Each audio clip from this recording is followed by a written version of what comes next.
মুষ্টিবদ্ধ করো, সমাজ থেকে সকল বৈষম্যের কবর রচনা করবার শপথ নাও। হে হতাশাগ্রস্ত জাতি, আসো আল কোরআনের কাছে, আমরা তোমাদেরকে মুক্তির বার্তা শোনাই, আমরা তোমাদেরকে সান্ত্বনার বাণী শোনাবো। আসো হাতে হাত রাখি, সমস্ত বৈষম্য, জুলুম, স্বৈরতন্ত্রের কবর রচনা করে আল্লাহর কোরআনের সমাজ গড়বার জন্য হাতে হাত রাখি। যদি ইনসাফ কায়েম না করা যায়, ইসলাম অনুসরণ করা যায় না, যদি বেইনসাফের বিরুদ্ধে লড়াই না করতে পারো, মিথ্যে মুসলমানিত্বের দাবি ত্যাগ করো। তুমি যদি ইনসাফের জন্য যুদ্ধ করতে না পারো, তুমি যদি বৈষম্যের বিরুদ্ধে লড়াই করার হিম্মত না রাখো, মুসলমানের মিথ্যা দাবি করা ভণ্ডামি ছাড়া কিছুই নয়। আর সর্বোপরি যদি একটি বৈষম্যহীন সমাজ গড়বার জন্য শাহাদাতের রক্ত দিতে হয়, আবু সাঈদদের মতো বৈষম্যের বিরুদ্ধে বুক পেতে দিয়ে জীবন দেওয়ার জন্য শপথ নিতে হবে। কোরআনে পাকের এক একটা আয়াত, কোরআনের এক একটা বিধান আল্লাহর জমিনে বাস্তবায়ন করার জন্য আমাদের জীবন যৌবনের বাজি লাগায় দিতে হবে, বাজি লাগায় দিতে হবে ইনশাআল্লাহ। ইনসাফ কায়েম করতে গিয়ে ছুরি যদি নিজের সন্তানের হাতের উপর দিয়ে যায়, সে হাত স্তব্ধ হয়ে যাবে না, সে হাত থমকে দাঁড়াতে পারবে না। যেখান দিয়ে ইনসাফ যাবে সেখান দিয়ে ইনসাফকে চালিয়ে দিতে হবে। এই সমাজ, এই জমিন এখন বিপ্লবী চায়। সে বিপ্লব আব্রাহাম লিঙ্কনের আদর্শের বিপ্লব নয়, সে বিপ্লব কার্ল মার্কস, মাও সেতুং আর লেনিনদের বিপ্লব নয়। বাংলার মাটি আরেকটা বিপ্লব দেখতে চায়, সে বিপ্লব হবে আল কোরআনের বিপ্লব, সে বিপ্লব হবে ইসলামী সমাজ গঠনের বিপ্লব। সেই বিপ্লবের জন্য 2000 যুবক নয়, যদি 2 লক্ষ যুবকের তাজা বুকের শাহাদাতের রক্তের প্রয়োজন হয়, সে রক্ত দেওয়ার জন্য শহীদ ঈদগাহে কারা কারা জমায়েত হবে, কারা কারা জমায়েত হবে। হ্যাঁ, এটা শুধু কথার কথা না, শপথ। এটা কথার কথা না, শপথ। এটা অঙ্গীকার। কার সাথে? কার সাথে? যেই অপরাধ করে মন্ত্রীর দুলাভাই ছাড়া পেয়েছে, যেই অপরাধ করার পরে এমপির শালার শাস্তি হয় নাই, যেই অপরাধ করার পরে শিল্পপতির বিচার হয় নাই, যেই অপরাধ করার কারণে রাজনৈতিক নেতার কোনো বিচার হয় নাই, একই অপরাধ দুর্বল, গরিব, অসহায় মানুষ করার পরে তার উপর আইনের শাসন 100 ভাগের জায়গায় 200 ভাগ বাস্তবায়ন করা হয়। আল্লাহর নবী বলেছেন, পৃথিবীতে ইসলাম এসেছে শুধুমাত্র ইবাদত, নামাজ, রোজার, হজ, যাকাতের বিধান বাস্তবায়নের জন্য নয়। ইসলাম দুনিয়াতে আগমন করেছে, তার আগমনের অন্যতম উদ্দেশ্য হলো সমস্ত বৈষম্য দূর করে, জুলুম আর বেইনসাফি দূর করে বিশ্ব সভ্যতায় ন্যায় এবং ইনসাফ কায়েম করা।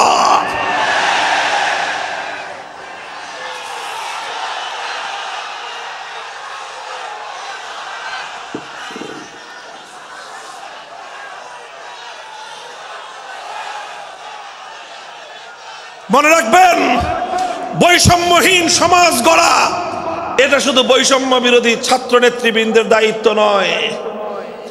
বৈষম্যহীন সমাজ গড়া এটা শুধুমাত্র বৈষম্য বিরোধী ছাত্র নেতৃবৃন্দের দায়িত্ব নয়। বৈষম্যহীন সমাজ গড়া সর্বপ্রথম আল কোরআনের সৈনিকদের দায়িত্ব। বৈষম্যহীন সমাজ গড়া সর্বপ্রথম আল্লাহর নবীর সত্যিকার উম্মতদের দায়িত্ব। ওঠো, দাঁড়াও, হাত মুষ্টিবদ্ধ করো, সমাজ থেকে সকল বৈষম্যের কবর রচনা করবার শপথ নাও। মুহতারাম হাজিরিন, কথাটা খুব জায়গা লক্ষণীয়, শোনার বিষয়। যারা একটা বৈষম্যহীন সমাজ দেখতে চাও, যারা জুলুম এবং অত্যাচারে অতিষ্ঠ হয়ে গিয়েছ, যাদের জীবনকে এই ধরনের অন্যায়, অবিচার, জুলুম, শোষণ, স্বৈরতন্ত্র যাদের অন্তর হৃদয়কে জ্বালিয়ে পুড়িয়ে ছারখার করে দিয়েছে। হে হতাশাগ্রস্ত জাতি, আসো আল কোরআনের কাছে, আমরা তোমাদেরকে মুক্তির বার্তা শোনাই, আমরা তোমাদেরকে সান্ত্বনার বাণী শোনাবো। আসো হাতে হাত রাখি, সমস্ত বৈষম্য, জুলুম, স্বৈরতন্ত্রের কবর রচনা করে আল্লাহর কোরআনের সমাজ গড়বার জন্য হাতে হাত রাখি।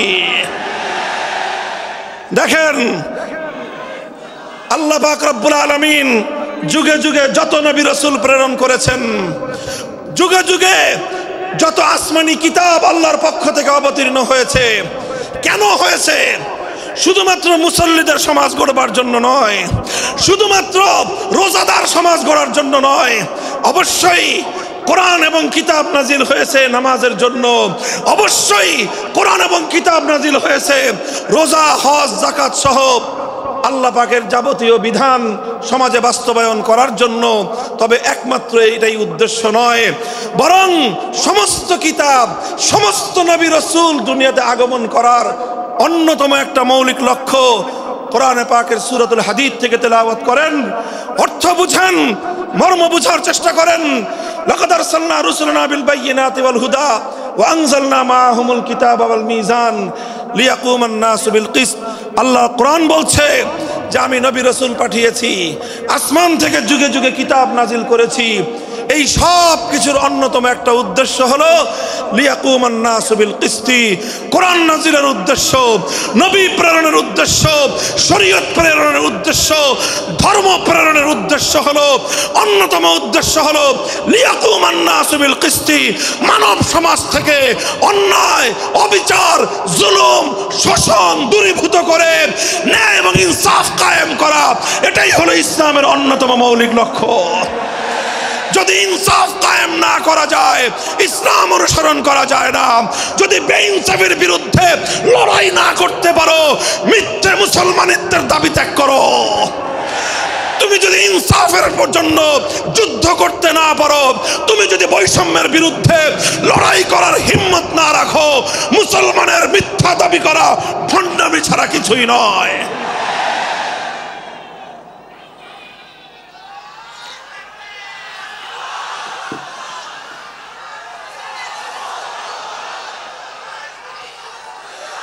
এই জন্য আমাদেরকে বুঝতে হবে, আমাদের জীবনের অন্যতম মিশন, যে জন্য আল্লাহ তার নবীদেরকে পাঠিয়েছেন, নবীদের জীবনের মিশন যা ছিল, নবীর উত্তরাধিকারী, নবীর অনুসারীদের জীবনের মিশনও সেটাই হবে।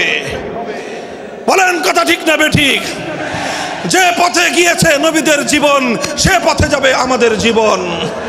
যেটা ছিল নবীদের ভীষণ, সেটাই হবে আমাদের ভীষণ। যদি এটাই হয় সত্য কথা, এটাই যদি হয় শপথ, তবে বৈষম্যহীন সমাজ গড়বার জন্য যা করতে হয় তাই করা আমার আর তোমার জিম্মাদারি।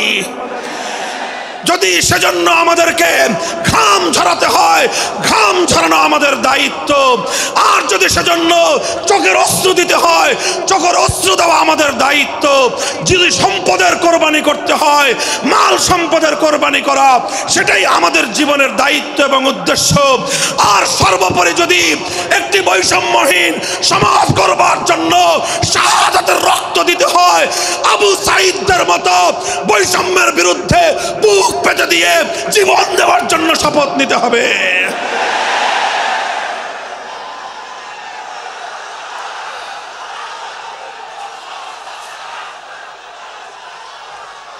এই প্রস্তুত থাকবেন তো ইনশাআল্লাহ? আল্লাহর নবী বললেন এই বৈষম্য চলবে না, এই বৈষম্য জাহিলিয়াত, এই বৈষম্য মূর্খতা। সমাজের মধ্যে নিজের দলের লোক অন্যায় করলে পাগার পার, বিরোধী দলের লোক অন্যায় করলে আইনের শাসনে 100 ভাগের জায়গায় 200 ভাগ। নিজেরা অপরাধ করলে সেই অপরাধীকে ছাড়িয়ে নেওয়ার জন্য সমস্ত আয়োজন। বিপক্ষ মতের লোকজন অপরাধ না করা সত্ত্বেও তাদেরকে কেচোর মতো মাটির গর্ত থেকে ধরে এনে তাদেরকে বিচারের মুখোমুখি দাঁড় করানো, অন্যায়ভাবে তাদের জীবন থেকে তাদের যৌবনের সময়গুলো কেড়ে নেওয়া, বছরের পর বছর অন্ধকার কারা প্রকোষ্ঠে তাদেরকে বন্দী করে রাখা। এই জুলুম এবং অন্যায়ের অবসান যদি না ঘটাতে পারো, পুরুষ এবং যুবক মানুষ হিসেবে আল্লাহর কাছে জবাবদিহিতার সুযোগ থাকবে না। কাজেই তাফসীরুল কোরআন শুধুমাত্র কোরআনের তেলাওয়াতের জন্য নয়, তাফসীরুল কোরআন শুধু আল্লাহর কোরআনের মর্ম বোঝানোর জন্য নয়। আল্লাহর কোরআন তেলাওয়াত করতে হবে, মর্ম বুঝতে হবে, আর তালিমে হিকমতের কর্মসূচির অধীনে কোরআনে পাকের এক একটা আয়াত, কোরআনের এক একটা বিধান আল্লাহর জমিনে বাস্তবায়ন করার জন্য আমাদের জীবন যৌবনের বাজি লাগায় দিতে হবে ইনশাআল্লাহ।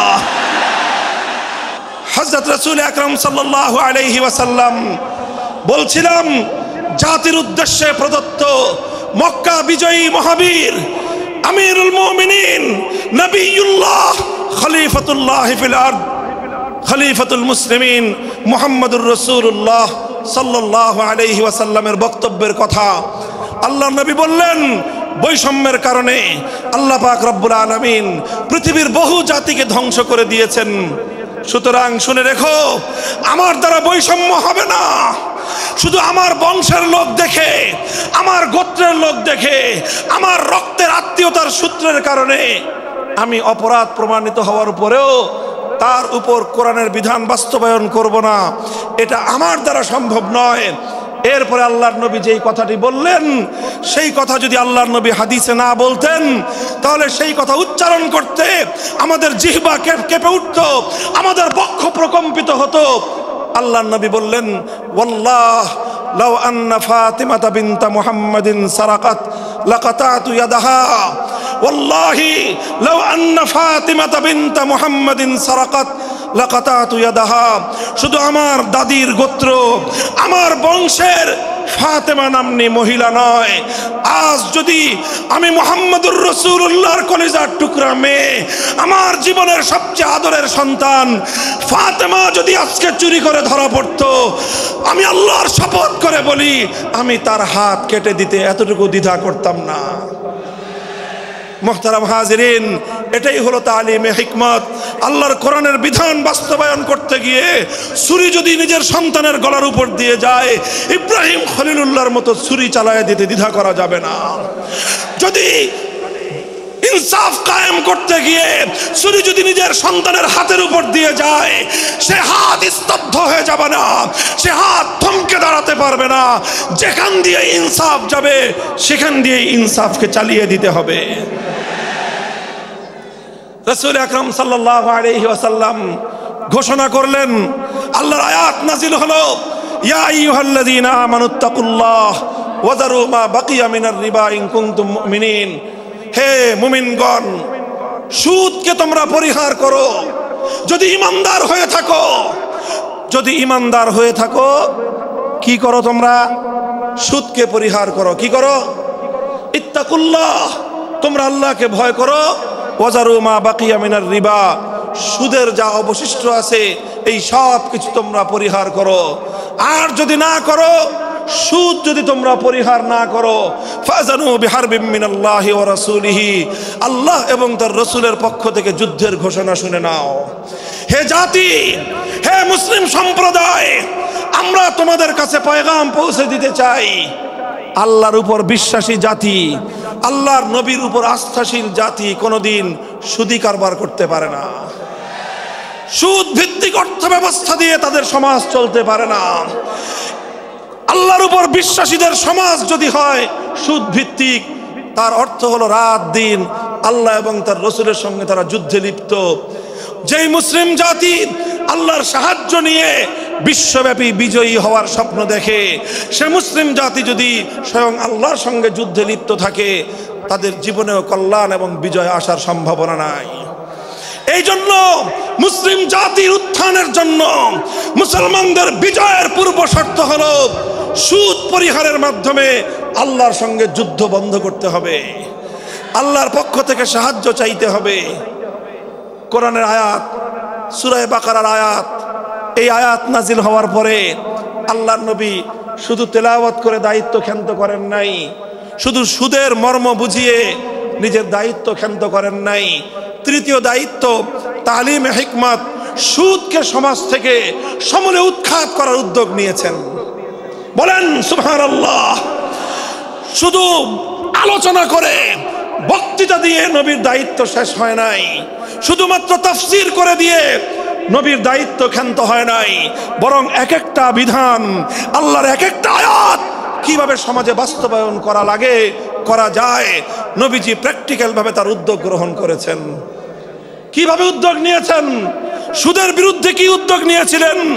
কিতাব উল্টান, হাদিসের কিতাব, বুখারী শরীফের হাদিস, নবীজি ঘোষণা দিলেন, আলা ইন্না রিবাল জাহিলিয়াতি মাওদুউন তাহতা কদামাইয়া।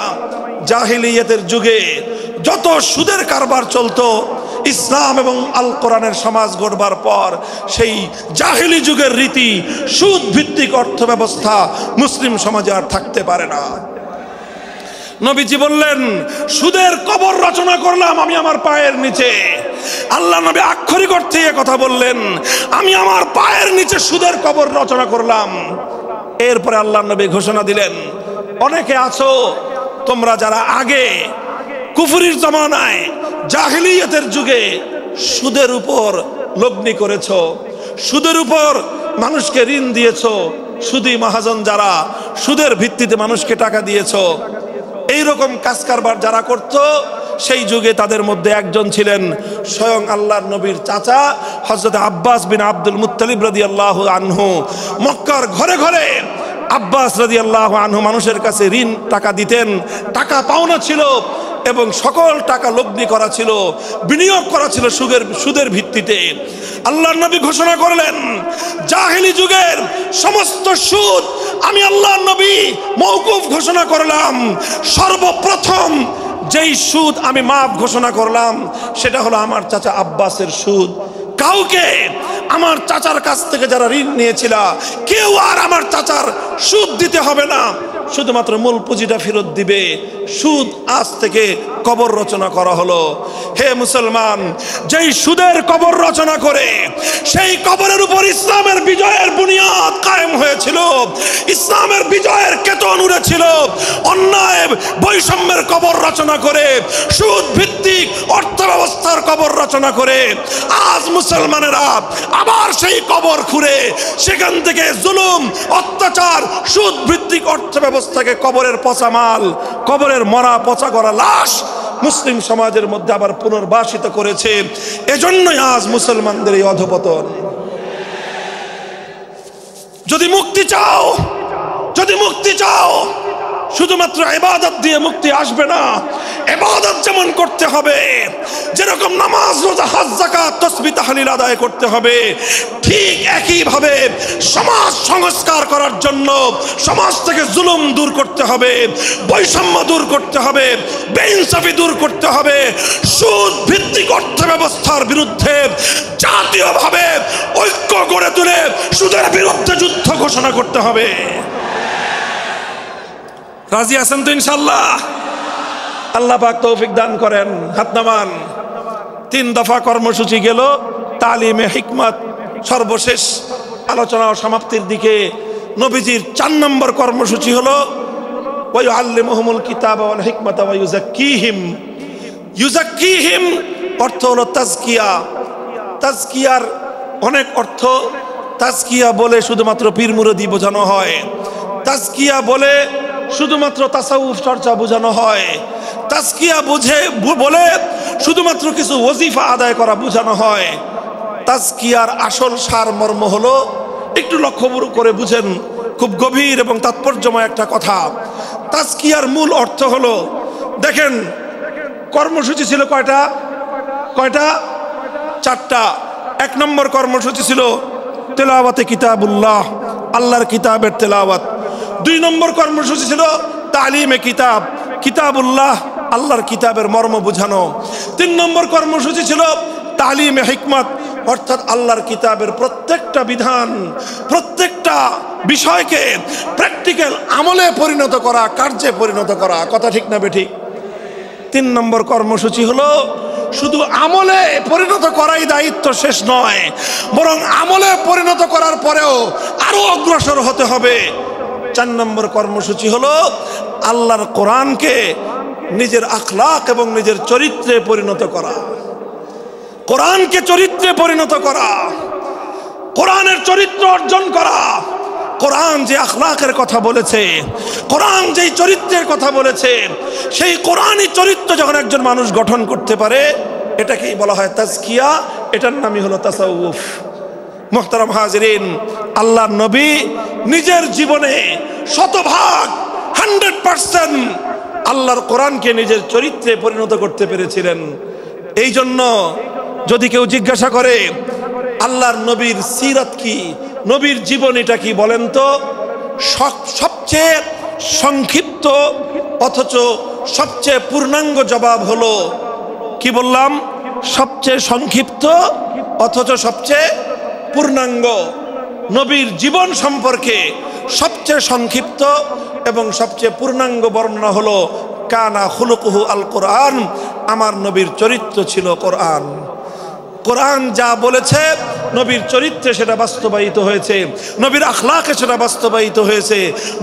নবীজির কথাবার্তা, নবীজির উঠা বসা, নবীজির আচার ব্যবহার, নবীজির প্রত্যেকটা অ্যাক্টিভিটি, এমনকি চিন্তা চেতনা সব যখন আল্লাহর কোরআন অনুযায়ী তৈরি হয়, তখন সেটাকেই বলা হয় তাজকিয়া। আর এটাই হলো কোরআনকে কেন্দ্র করে চতুর্থ কর্মসূচি। মুহতারাম হাজিরিন, আমি আমার আলোচনা এবার সমাপ্তির দিকে টেনে নিয়ে যাই। আসুন আমরা আল্লাহর কোরআনকে সেন্টারে রেখে একটা সমাজ বিনির্মাণের চেষ্টা করি। সেই সমাজ বিনির্মাণের জন্য প্রথম কাজ, ঘরে ঘরে কানে কানে কোরআনের তেলাওয়াতের আওয়াজ পৌঁছে দেই। 2 নম্বর, প্রতিটি মুসলমানের কাছে কোরআনের মর্ম বোঝানোর চেষ্টা পৌঁছে দেই। 3 নম্বর হলো কোরআনের প্রত্যেকটা বিধান সমাজে, ব্যক্তিগত জীবনে, পরিবার জীবনে, সমাজে, রাষ্ট্র জীবনে বাস্তবায়ন করার উদ্যোগ নেই। চতুর্থ কর্মসূচি হলো আল্লাহর কোরআনকে নিজের আখলাক, নিজের চরিত্রে রূপান্তরিত করার জন্য সর্বাত্মক চেষ্টা চালাই। ইনশাআল্লাহ রাজি আছি তো? ইনশাআল্লাহ রাজি আছেন তো? আল্লাহর কোরআন শুধুমাত্র তেলাওয়াত নয়, শুধুমাত্র তাফসীর আর ব্যাখ্যা নয়, এই কোরআনকে বাস্তবে পরিণত করবার জন্য মুসলমানরা যদি উদ্যোগ গ্রহণ করে, আগামীর বিশ্ব হবে ইসলামের বিশ্ব, আগামীর বিশ্ব হবে আল কোরআনের বিশ্ব ইনশাআল্লাহ। বাংলাদেশ বাংলাদেশ বাংলাদেশ নিয়ে আমার আখেরি বার্তা এখন হলো, বিপ্লবের জন্য বাংলাদেশ উর্বর হয়ে আছে। কথা বলেন ঠিক না বেঠিক? বৃষ্টির পানি পড়লে যেভাবে শীতকালের পরে বৃষ্টির পানি পড়ার সঙ্গে সঙ্গে ফসলের মাঠ যেমন চাষাবাদের জন্য উর্বর হয়ে যায়, আবু সাইদ, মুগ্ধ, সিফাত হাসান, এভাবে আমাদের অসংখ্য অগণিত বীর শহীদদের রক্ত ভেজায় বাংলার মাটি এখন ইসলামী বিপ্লবের জন্য উর্বর হয়ে আছে, আল কোরআনের বিপ্লবের জন্য উর্বর হয়ে আছে। এই সমাজ, এই জমিন এখন বিপ্লবী চায়। সে বিপ্লব আব্রাহাম লিঙ্কনের আদর্শের বিপ্লব নয়, সে বিপ্লব কার্ল মার্কস, মাও সেতুং আর লেনিনদের বিপ্লব নয়। বাংলার মাটি আরেকটা বিপ্লব দেখতে চায়, সে বিপ্লব হবে আল কোরআনের বিপ্লব, সে বিপ্লব হবে ইসলামী সমাজ গঠনের বিপ্লব। সেই বিপ্লবের জন্য 2000 যুবক নয়, যদি 2 লক্ষ